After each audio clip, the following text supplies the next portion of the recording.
en lo que te digo del día de hoy, del día 6, el primer programa, así que bueno, espero que la estés pasando fenomenal, entreteniéndote. Bueno, vamos a ir directo a presentar a, no sé cómo decirte, columnista, comunicador ya, Nobel, Lautaro Sechín, que bueno, vamos a estar en este bloque intercambiando un poco lo que veníamos charlando en el transcurso del programa, pero también de lo que vaya surgiendo en función de esta idea de la mirada desde dos puntos de vista, generacionalmente sobre todo. Lautaro, veníamos charlando en la editorial y en el comienzo del programa con respecto a, bueno, a los datos que empiezan a aparecer con relación a cómo está el humor social, ¿no? Sobre todo a partir de las noticias de los últimos 15 días, básicamente, sobre todo la semana pasada, donde, bueno, hay una batalla, una guerra de encuestas dando vuelta con percepciones en función de cómo está a la mano, más allá del tema de la intención de voto y demás, de lo que le está pasando a la gente. Y hay algunos datos realmente bastante fuertes, ¿no? ¿Vos cómo estás viendo en función que estamos hablando en vísperas de una elección, ¿no? Dentro de un par de semanas, con relación a, bueno, a los apoyos a este gobierno y sobre todo en función de básicamente de lo que se vino charlando desde lo que fue la construcción de La Libertad Avanza, que es esta idea del apoyo de los jóvenes, ¿no? De los votos que llevaban a los padres en la elección del 23 a votar por Javier Milei, ¿no? Bueno, ahora pareciera ser que la cosa, según algunos datos, está variando, está cambiando en función de todas estas cuestiones que están sucediendo. ¿Vos cómo lo estás mirando desde tu visión como joven, como comunicador? ¿Cómo lo estás viendo a esto? Bien, bueno, primero que nada, buenas noches, Juan Carlos. Muchas gracias por invitarme, por permitirme estar en este espacio. Se lo merece. Como vos decías, La Libertad Avanza llegó al gobierno con Milei gracias a una estrategia muy interesante en redes sociales, sobre todo, que es donde captó mucho el voto joven y que, como vos decías, justamente es este voto joven el que luego se transmitió a sus padres, a sus abuelos y que culminó en Javier Milei como presidente de nuestro país. Lo que estoy viendo en los últimos días y sobre todo hace algún tiempo más es que la juventud está perdiendo muy fuerte el interés en la política.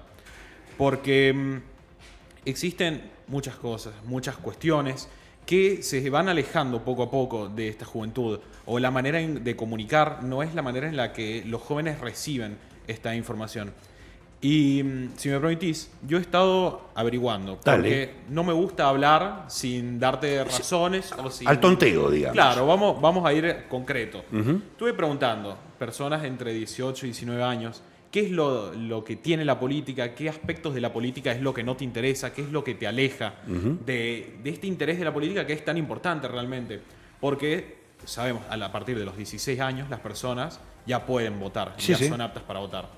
Entonces, una de las cosas que me plantearon y que me pareció muy interesante es la manera en la que se aborda la política, sobre todo en los medios de comunicación. ¿Cómo es eso? A ver, contame, porque es interesante esto que estás diciendo. Tenemos un montón de programas de política en canales de televisión, en redes sociales. Sí. ¿Y qué pasa con estos programas? Son todos totalmente polarizados, o sea, todos son de una sola opinión, o si existe una pluralidad de opiniones está muy dividida y existe una pelea que no llama la atención a los jóvenes. Y esto lo vamos a trasladar un poco más, porque estamos hablando ahora de los medios de comunicación, pero si vamos a la cuna de la política, que fuera de la presidencia, tenemos el Congreso de la Nación. Y el Congreso de la Nación es un espejo de esto que vemos en las redes sociales, en lo que vemos en los canales de televisión, en lo que vemos en todos lados. El Congreso también, acá me decían que el Congreso tiene un grado de degradación muy grande en términos intelectuales. Es decir, perdóname, es peor esto lo que estás diciendo. Vos decís que los jóvenes hoy están percibiendo y mirando cosas que a lo mejor hace un año y medio en la elección anterior no observaban tanto y ahora empiezan a mirar un poquito más en profundidad. ¿Eso es lo que estás planteando? Totalmente. Yo creo que hay un nivel de agresividad a partir de yo creo que sobre todo la asunción de Milei como presidente. Hay un nivel de agresividad muy grande, un nivel de rivalidad muy grande entre los partidos, sobre todo. Pero sobre todo es algo que yo creo que excede al nivel país. Yo creo que va más allá de nuestro país. Porque vamos a un ejemplo más claro. O sea, vos decís que es un tema geopolítico, digamos, Sí, ya, prácticamente. sí, porque vamos a... Bueno, hay países que están más o menos, o con tonos más o menos similares a los nuestros, por ahí con otra impronta, un poco más profundo o no, pero más o menos hay una tendencia. A eso quería llegar. Vamos a un ejemplo. En Argentina hablamos siempre, hace muchos años, de una grieta Sí. en la política, en las opiniones políticas. Pero vamos a un caso más extremo. Sí. Yo creo que Estados Unidos no tiene una grieta, tiene un abismo político. Acá en Argentina todavía no hemos llegado al nivel de que se mate a las personas por tener una postura política diferente. Sí, hace muchos años, no ahora en esta política actual, pero en Estados Unidos tenemos ejemplos de sobra de personas asesinadas por tener una opinión política diferente. Sí, sí, los conflictos en las universidades, concretamente. Sobre todo, y yo creo que es algo preocupante y es algo que nuestro país, sobre todo, tiene que mirar para evitar llegar a ese punto, porque yo creo que una vez que se alcanza ese punto, es difícil retomar a una tranquilidad o que los jóvenes, sobre todo, que son el futuro del país en definitiva, sientan un interés por la política, que es muy importante. O sea, a ver, Lauta, vos lo que querés decirnos es más o menos, a ver si interpreto bien, ¿no? Sí. Es decir, lo que podía llegar a ser un atractivo en el 2023 para los jóvenes, ¿no? De un personaje, de un outsider, ¿no? Vamos a poner este término que tan de moda se puso en la política en la Argentina y lo repiten todos. Esta cosa novedosa de media rocker, media anarca, ¿no? Con estos visos que estás planteando vos, de cierta violencia verbal, sí, ¿no? O de gestos y demás. Bueno, lo que fue un atractivo hace un año y medio, hoy producto de otras cuestiones, se fue, no diría perdiendo, porque vamos a ver todavía a ver cómo resulta el tema del voto ahora, ¿no? Pero indudablemente ha habido una merma, es decir, esto digo en función de la percepción y en función de esto que vos estás planteando, que es lo que más me interesa que quede como mensaje en esta parte del programa hoy, que es esta idea de los jóvenes que hoy están mirando por ahí otra cosa, no la política. Eso es lo que yo creo y es lo más importante, me parece, a destacar. Es que yo creo que hay un hartazgo de la juventud en la política, del modelo en el que se hace política hoy en día. Yo creo que hace unos años, como vos decís, lo atractivo era lo diferente, este modelo quizás un poco más chocante de política, más agresivo. Ahora no sorprende. Ahora no solo no sorprende, sino que espanta a la gente. Ah, mira, ¿a los jóvenes se están espantando? ¿Sí? ¿Lo ves eso? Yo creo que sí, pero a nivel general de la política. No hablo de un candidato, de un partido en específico. Yo creo que en general tenemos dos polos en la juventud referido a la política. La gente que está sumamente interesada en la política y los jóvenes... O sea, los que están politizados. Claro, y la gente que no le interesa para nada. Y yo creo que es preocupante que exista este segundo caso de la gente que no le interesa para nada la política, porque en definitiva es gente que está obligada a votar cuando llega la etapa de elecciones. Ahora, esto que vos estás diciendo que es muy piola, vos, digo, le cuento a la gente, vos estás cursando la universidad todavía, ¿no? Sí. ¿Esto se percibe en la facultad? ¿Esto que estás diciendo vos, por ejemplo? O sea, que hay un sector politizado, activo, que se mueve, que entra en el negocio de la política, de los candidatos, más allá si cree o no cree en los candidatos, ¿no? Porque esta es otra cuestión, ¿no? Pero sí que, y hay otro sector de jóvenes que miran para otro lado directamente, pero porque, no, es directamente porque prestan atención en otras cosas, digamos. ¿Y en cuáles cosas, por ejemplo? Particularmente en la carrera que yo estoy estudiando hay mucha gente que está interesada en la política. Pero acá me gustaría plantear otro problema, y es que hay una desinformación muy grande respecto a cómo funciona la política. Porque he escuchado de mucha gente opiniones de, no sé, del presidente, de otros candidatos, y uno escucha y se da cuenta que realmente lo único que hacen es repetir lo que leen en Twitter, por ejemplo, en X, lo que dicen sus padres, lo que dicen sus abuelos. Y el tema redes, concretamente. Y noto que falta mucho una opinión propia de los jóvenes respecto a los candidatos. Pero esto formaría parte del segundo grupo que yo te decía. Porque el grupo que está más politizado, como planteabas, sí se interesa por buscar información por su cuenta, por chequear los datos que ven las redes, que también es otro problema. Hay mucha campaña de de desprestigio de otros políticos, de los adversarios, pero yo creo que es una campaña un poco deshonesta en todos los partidos. Porque Sí, ya hay una campaña sucia que está... ¿Los jóvenes lo perciben a eso? Sí, se nota, se nota mucho. Y nada, hay muy poca gente que se interesa realmente en corroborar estos datos, porque uno puede llegar y decir, bueno, Milei subió los impuestos de... Sí, de lo que sea. Sí, de cualquier cosa, de la tecnología, por ejemplo. Ah, bien. Y ahí por ahí le prestan un poco más de bola. Claro, y ahí dice, a ver qué pasó, y se informan. Y dice, bueno, capaz no era tan exacto, capaz era como solo para quienes tienen ciertos ingresos. Entonces, ahí sí. Se empieza a diversificar el interés, claro, digamos. Pero yo creo que es preocupante esto de que exista estas campañas, sobre todo, bueno, que va muy de la mano con lo que planteaba al principio. Uh-huh.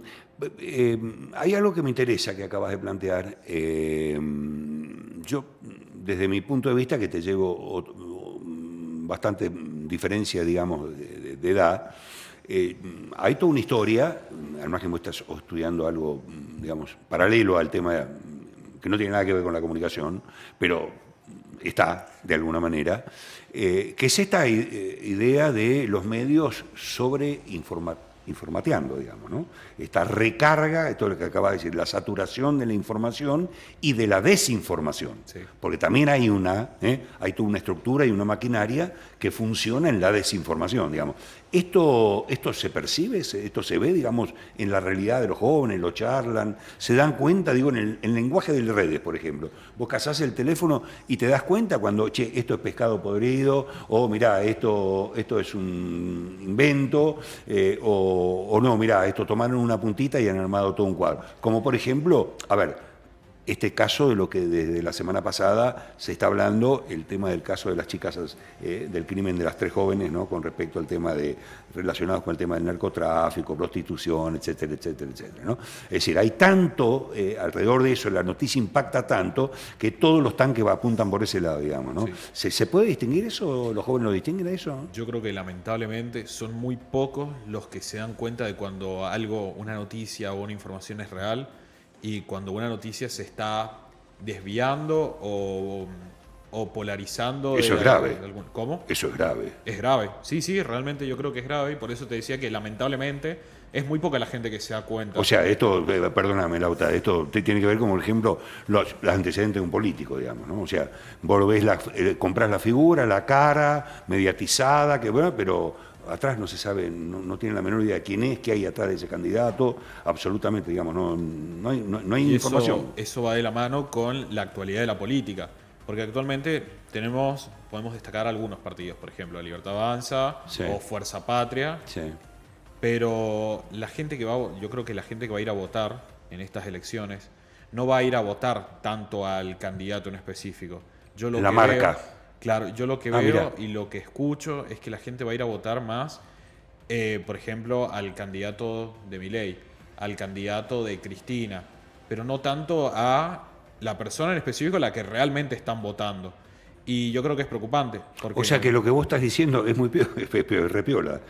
O sea, lo que vos estás diciendo concretamente es que, por ejemplo, hoy, supongamos, tema Esper, ¿no? Sí. Que está saturando, ya sobresaturando todo. Es decir, lo de Esper no va a importar tanto. Lo que importa es que la lista de Milei, digamos. Bueno, esto tiene su lado complicado, ¿no? Yo creo que igualmente cada candidato, tiene su masa de votos, sí, claro. Pero yo creo que no es tan significativa como si, por ejemplo, Esper va con la Libertad Avanza, tiene una cantidad de votos, y Esper se va a otro partido que quizás no es tan reconocido y no va a tener la misma cantidad de votos. O va solo, no lo vota nadie. Exactamente. Entonces yo creo que lo que está siendo relevante últimamente no es tanto el candidato al que se pone. Y es algo que se ve en las elecciones que han habido ya este año en el país. Hay gente que no conoce a nadie, que han sido candidatos y que han ganado por ser representantes de tal partido. O vamos acá a San Juan, por ejemplo, tenemos los candidatos del Frente por San Juan, Fabián Martín, vicegobernador conocido. Vamos a Fuerza Patria o Fuerza San Juan, Cristian Andino, conocido, con una trayectoria en la política. Íbamos Sí, a la los liber- muchachos sanjuaninos no se atrevieron a ponerse Fuerza llega- Patria. Claro, Fuerza Te cuento, sí. No, digo como para tirar un poco. No, no tuvieron Sí. mucho piripipí, pero se sacaron el Patria de la boletita los muchachos. Y llegamos a La Libertad Avanza, Sí. con un candidato que no es político, Sí. que no es conocido fuera de su nicho, digamos, que era la vitivinicultura y demás. Pero los O sea votos- que desde ese punto de vista de lo que vos estás planteando, el candidato de la Libertad Avanza, con desconocimiento, un tipo joven que no tiene trayectoria política y todo lo demás, puede ser beneficiado porque es el hombre de Milei, porque es el hombre digamos. de Milei. Sí, tal cual. No digo que No, que sea un mal gane, no, candidato. estamos hablando de otro Claro. tema, no Sí, estamos sí. adivinando Sí, votos sí, sí. ni nos vamos a meter en la franela. Che, claro, tenemos el 80% que nos dieron que va. No, en esa no vamos a entrar nunca, pero digo, es interesante lo que vos estás diciendo porque la contracara de eso sería, digo, bueno, la marca se impone sobre, acá no hay discusión de ideología, digamos. Sí, sí, sí, tal cual. A ver, en una parte de la que vos estás refiriéndote con ese segmento, digo, hay chicos, hay jóvenes, digo, que están fuertemente formados o por lo menos informados o están militando concretamente sobre una idea política, ¿no? Este es Sí. otro tema. Y son pocos, yo creo, los que realmente conocen al candidato, las propuestas, lo que representa dentro de los partidos. Pero como te decía, yo creo que es realmente preocupante este nivel de desinformación, este nivel de desinterés y esta campaña sucia que existe en todos los partidos, en todos los colores, los matices de la política y que yo creo que hay que solucionar antes de llegar a lo que te decía antes, a llegar al ejemplo como de Estados Unidos, que bueno, tiene una política muy agresiva o un fanatismo muy, muy grande que llega a niveles violentos, peligrosos de política. Sí, o que lleguemos a que un candidato termina haciéndose cargo de un ejecutivo o titular de un bloque de legislador y el tipo, a ver, atrás de él no hay nada, digamos, ¿no? Es decir, bueno, esto me parece que es uno de los temas de los riesgos que hay que... digo, porque esta es una elección de medio término, ¿no? Sería difícil para la Argentina, que nos estamos jugando en muchas cuestiones, que vaya a votar, digamos, cuando históricamente la gente acá en la Argentina ha ido a votar, ¿no? Sí. Y los jóvenes han tenido una actitud muy parte abierta. de lo que me parece peligroso Sí. de esta actualidad es, a ver, sabemos que podemos votar desde los 16 años, pero realmente a los 16 años son conscientes de lo que están votando la mayor parte de los votantes, justamente, porque yo realmente, honestamente, creo que no. Es una buena es dejar una puntita interesante, lo vamos a retomar en otro programa. Lauta, la verdad, ¿te sentiste bien? ¿Todo bien? Todo bien. Bárbaro. Bueno, Lautaro Sechín va a estar todos los lunes por Warpe TV compartiendo esto que es, créeme lo que te digo. Ya volvemos. No, nos estamos yendo. Gracias, Jere. Nos vemos el lunes que viene. Gracias por habernos acompañado.